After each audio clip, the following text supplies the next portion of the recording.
Чӑваш чӗлхи пурчухне тӗнче путмейн. Кодаму мелис, истяму И туған тіл, и матур тіл, әткәм әнкәмнең тілі.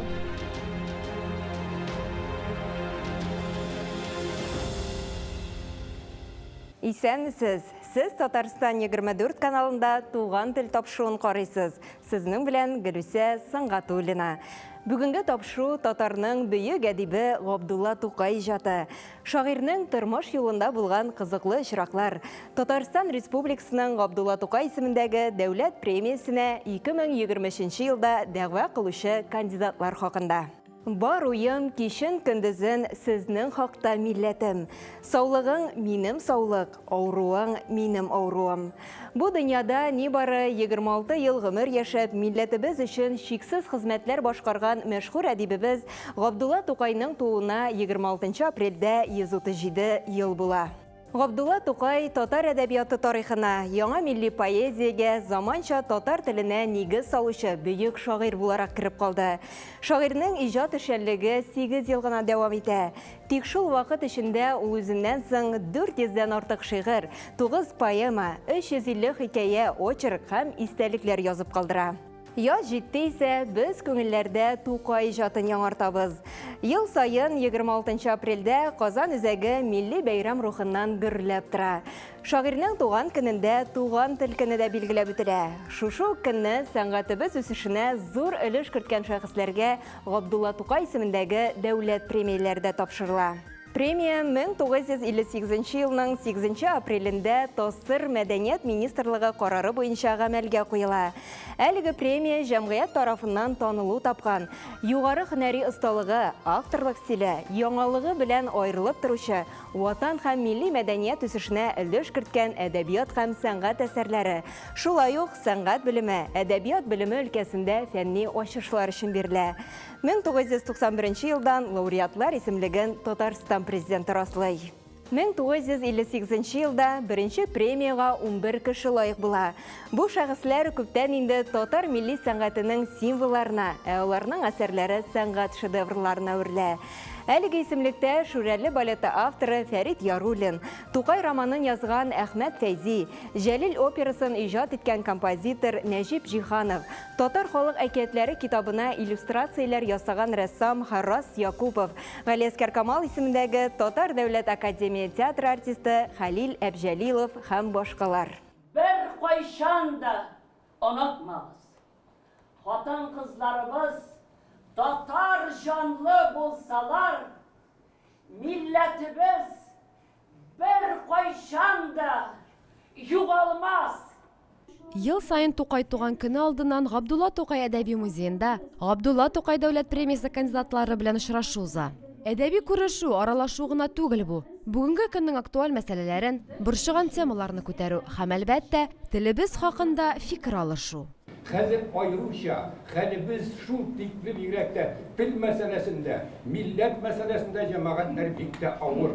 Һәм менә мине бер әйбер борчый. Шушыннан безнең премияларны бирәбез. Тукай премиясе, ул югары. Һәм менә шушларның теге мин иҗат белән генә шөгыльләнәм, ансы шулай. Ләкин безгә хәзер бер яктан теге иҗат белән кабинетта үз бүлмәңдә өстәл артында гына түгел, безнең Тукай премиясе лауреатлары исән вакытта кеше килгәндә алар инде милләтне саклау өчен директә хәзерге чорда көрәшче каһарман булырга тиеш. Шунсыз без бик авыр хәлдә калачакбыз. Инде икенчедән Тукай премиясе язучы, шагыйрь, галимнәргә генә түгел, сәнгатьне үстерүчеләргә дә бирелә. Быелгы кандидатлар арасында архитектор Фирдәвис Ханов та бар. Ул Түбән Кама шәһәрен милли архитектура белән байыткан шәхес. Шушы шәһәрдә минем һәм Татарстан авылларында, районнарында, башка җирләрдә дә минем 60-тан артык объектым хасил булды.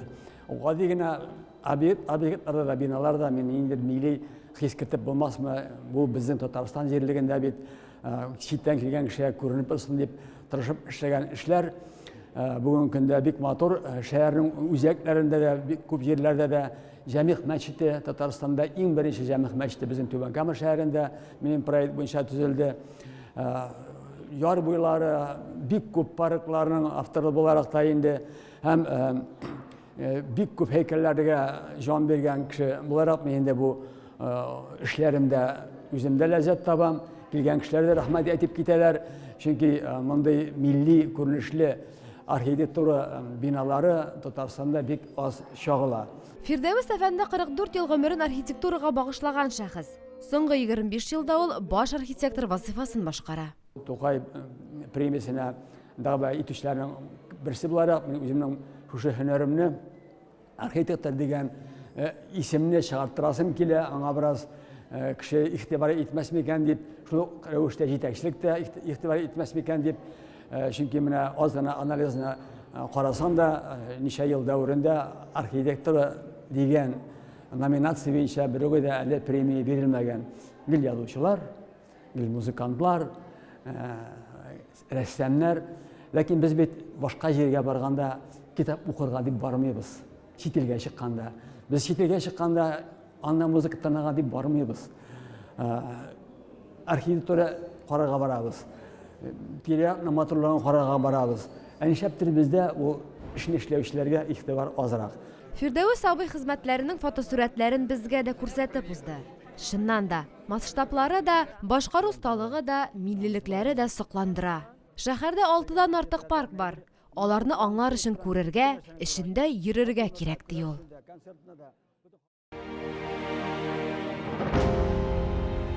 Татар әдәбияты һәм мәдәнияте тарихында Габдулла Тукайның алыштыргысыз дөньясы бар.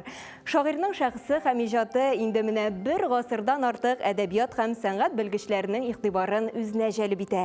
Җәлеп итмәслек тә түгел, чөнки Габдулла Тукай шигърияте күп әдипләр өчен илһам һәм акыл чыганагы булып тора. Татарстан Республикасы Милли китапханәсендә Габдулла Тукайның 26 исемдәге 46 басма китабы саклана.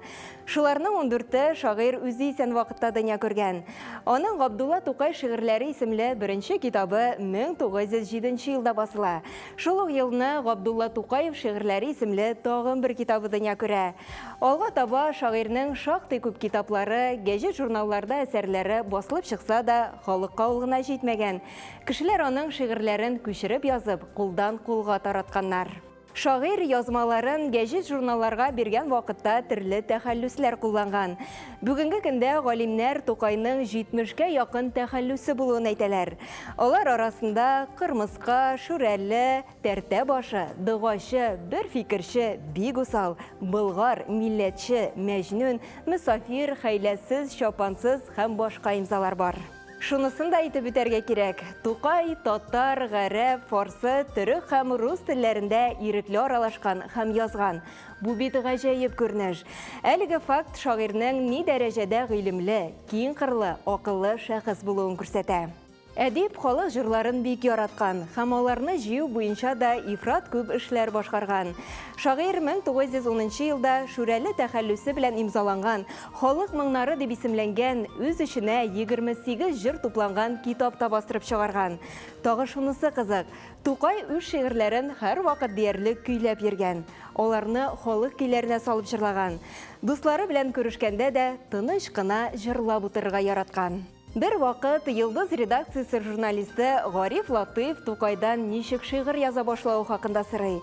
Габдулла аңа былай дип җавап бирә. Мин кеше яшемнән үк ятим калдым. Һәр җирдә мине кыерсыталар иде. Шунлыктан мин моңаеп йөрим. Әтиемне, әниемне, туган җиремне сагынам. Моңаеп җырлап йөрим.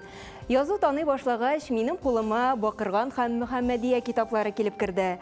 Мин алардан шигырьләрне бик яратып укыдым. Матур итеп тезелгән касыйдәләрне ятлап алдым һәм көйләп йөри башладым. Аннары Уральскида мәдрәсәдә укыганда Төркиядән килгән шагыйрь Габделвәли Әмрулланың миңа зур ярдәм итте. Беренче шигырьләремне мин аның киңәше буенча яза башладым. Димәк, үзе күпләр өчен остаз булган Тукайның да остазы булган икән. Татарстанның быелгы Габдулла Тукай исемендәге дәүләт премиясенә кандидатлар арасында Геннадий Макаров та бар. Геннадий Михайлович онытылган борынгы музыка уен коралларына яңа сулыш өрә. Бай мәдәни мирасыбызны кайтара алган шәхес. Мин тел әдәбият сәнгать институтында эшләп, шактый еллар фәнни тикшерүләр уздырып, күп кенә уен коралларының булганлыгы, алар нинди булганын өйрәндем.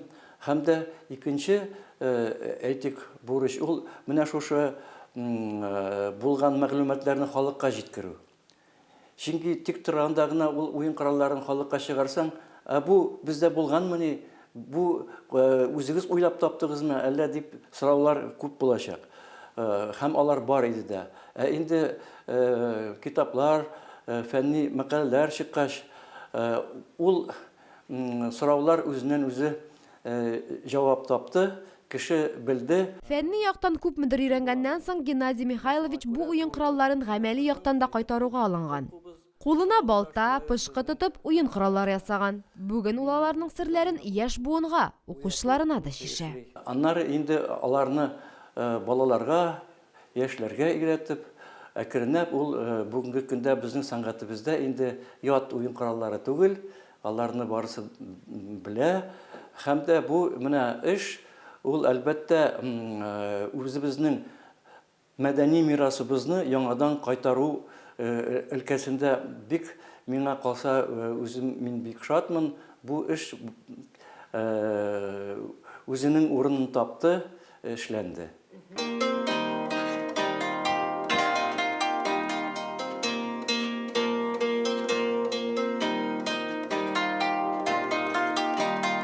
Һәрбер тарихи дәвернең үз уен коралы бар. Менә бүгенге яшьләр әлбәттә инде күбрәк синтезатор, Yamaha диләр. Аңа кадәрле гармун иде татарның моңы. Гармунга кадәрле, гармун бит әле ул 150 еллык кына барлыкка килгән, аңа кадәрле нинди кораллар булган. Әйтик, менә думбра булган, менә кылкубыз дигән уен коралы булган. Алар шулай ук халыкның күңел түрендә яшәгән. Шуңа күрә бүгенге көндә менә һәрбер тарихи чорның үз моңы, үз сыйфатлары бар. Без аларны кайтарырга тиешлебез, чөнки алар безнең тамырларыбыз. Геннадий Михайлович һәр җәйне авыллар буйлап экспедициягә чыгам ди. Быел исә ул фольклор материаллары артыннан Балык Бистәсе районы авылларында йөрмәкче. Бу материаллар аннары менә шушындый саллы китапларга әверелә. Без исә үз чиратыбызда галимебезгә сәламәтлек һәм бетмәс илһам чыганагы теләп калабыз.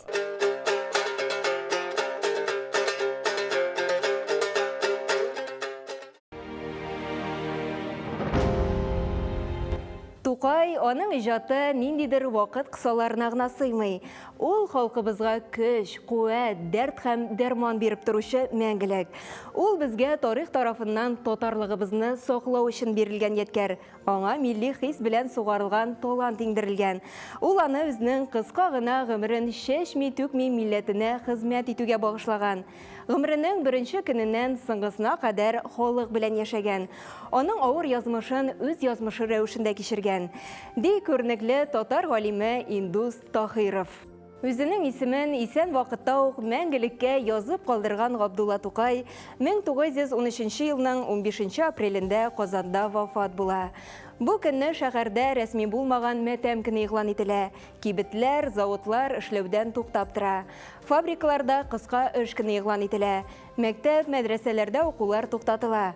Ул заман өчен хатын-кызларның зиратка баруы тыелган булса да, татар хатын-кызлары гимназиясе җитәкчесе Фатиха Аитова укучы кызларга Тукайны күмәргә барырга рөхсәт итә. Тукай вафатыннан соң Казанда тышлыкларына Тукай сүрәте төшерелгән кәнфит, шәм, сабыннар чыгара башлыйлар. Тукай музеендагы экспонатлар арасында шагыйрь сүрәте төшерелгән кәнфит тышлыгын хәзердә күрергә мөмкин.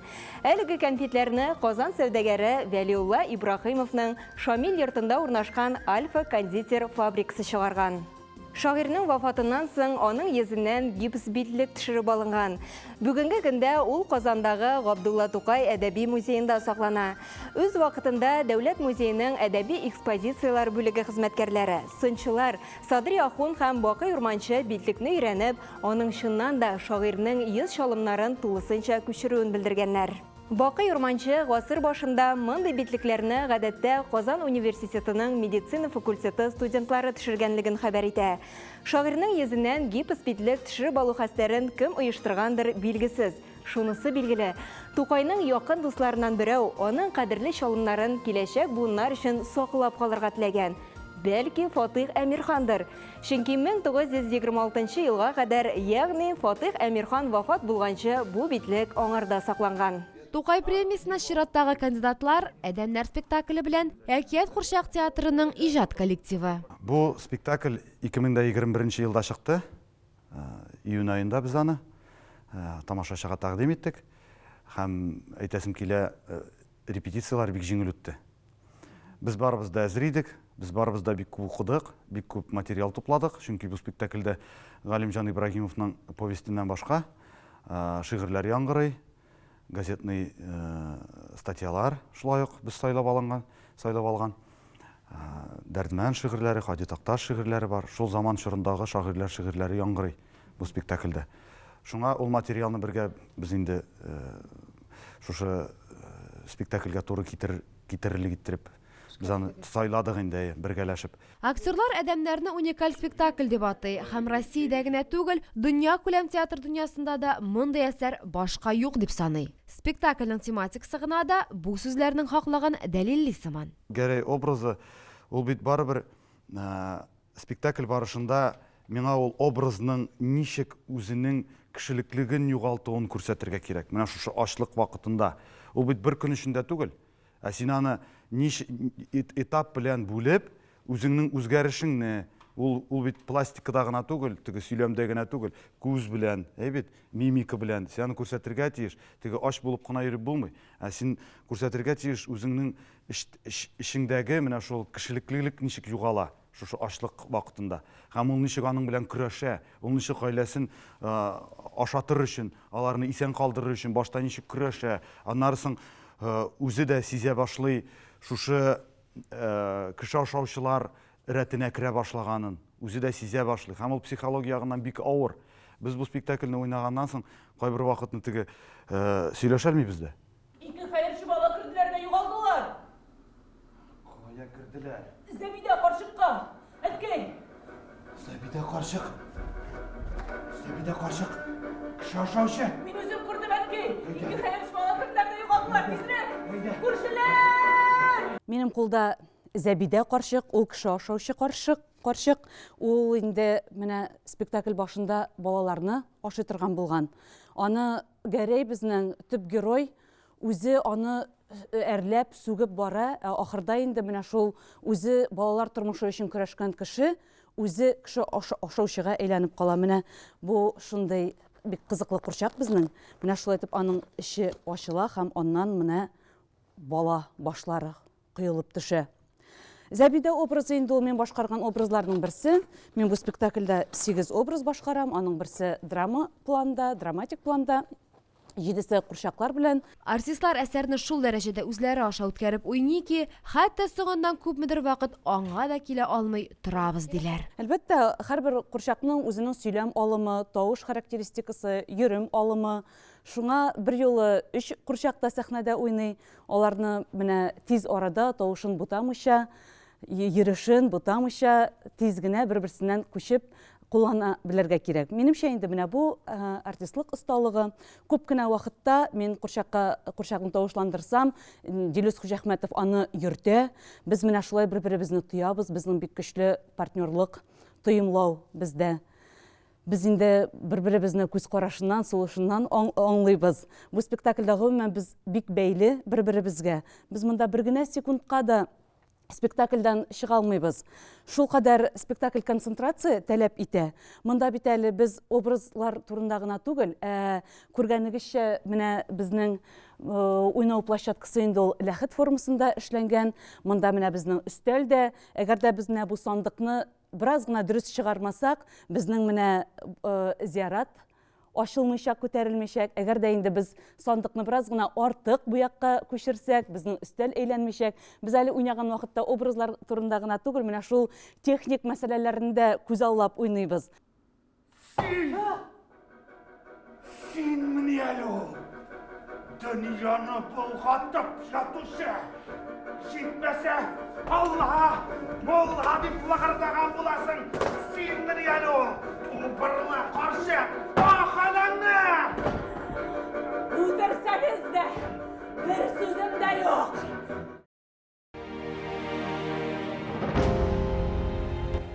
туган телебезне юкка гына Тукай теле дип йөртмиләр. Чөнки туган телнең әһәңен, ямен саклауга, милләтнең аңын, рухын үстерүгә шагыйрь үзенең җанын багышлаган.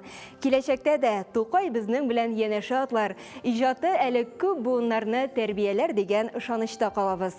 Шушының белән тапшырубыз ахырына якынлашты. Без бүген татарның бөек әдибе Габдулла Тукай иҗаты, шагыйрьнең тормыш юлында булган кызыклы очраклар, Татарстан Республикасының Габдулла Тукай исемендәге дәүләт премиясенә 2023 елда дәгъва кылучы кандидатлар хакында сөйләштек. Сез Татарстан 24 каналында туган тел тапшыруын карадыгыз. Сезнең белән Гөлүсә Сыңгатуллина булды. Сау булыгыз, киләсе очрашуларга кадәр.